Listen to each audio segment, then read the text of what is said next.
In a political climate already burdened by distrust and disillusionment, a bombshell statement from several revered African National Congress (ANC) veterans has sent shockwaves throughout South Africa's political landscape. In a rare and emotionally charged moment, struggle stalwarts and liberation heroes, some of whom were once in exile or imprisoned for the very freedoms the ANC promised to uphold, have spoken out vehemently against President Cyril Ramaphosa's leadership, accusing him of enabling corruption and betraying the core values of the movement they once fought for.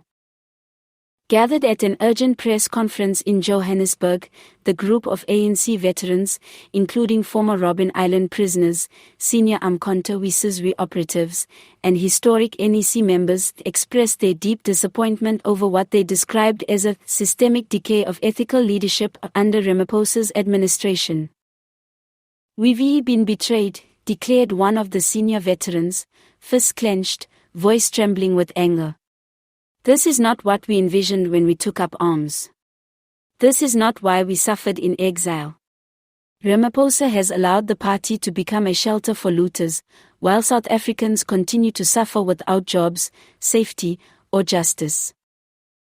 The backlash comes in the wake of mounting corruption scandals tied to members of the president's inner circle.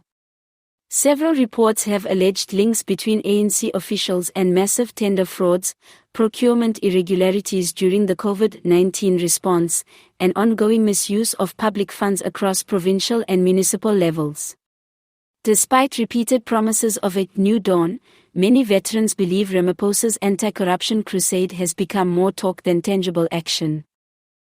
To many of the veterans, this betrayal is not merely political, it is personal. "We carried Nelson Mandela's dream in our hearts. We sacrificed youth, health, and families to bring about a free and just South Africa," said another former NEC member. But the party under Ramaphosa has become indistinguishable from the very forces we once opposed.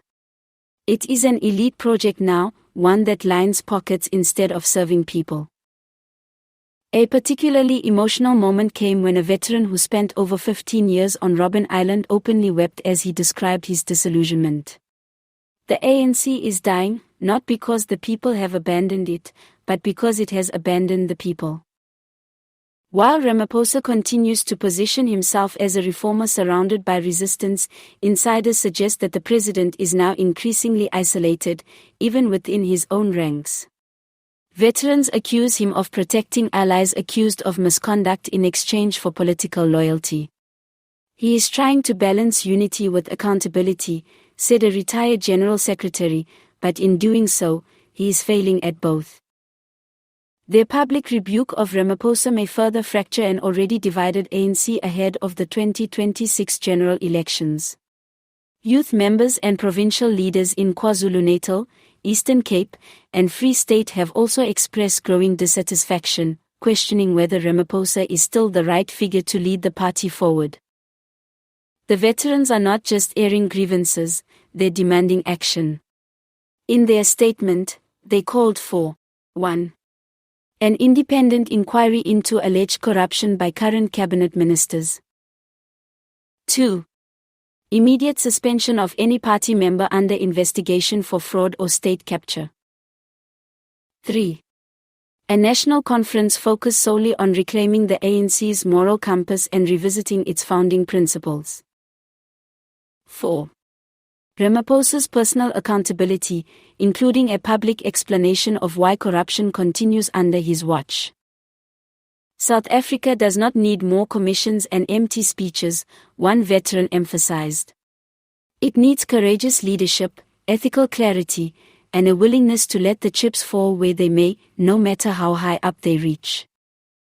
In a brief and tightly worded response, the ANC's national spokesperson acknowledged the veterans' frustrations but cautioned against public outbursts that could destabilize the movement.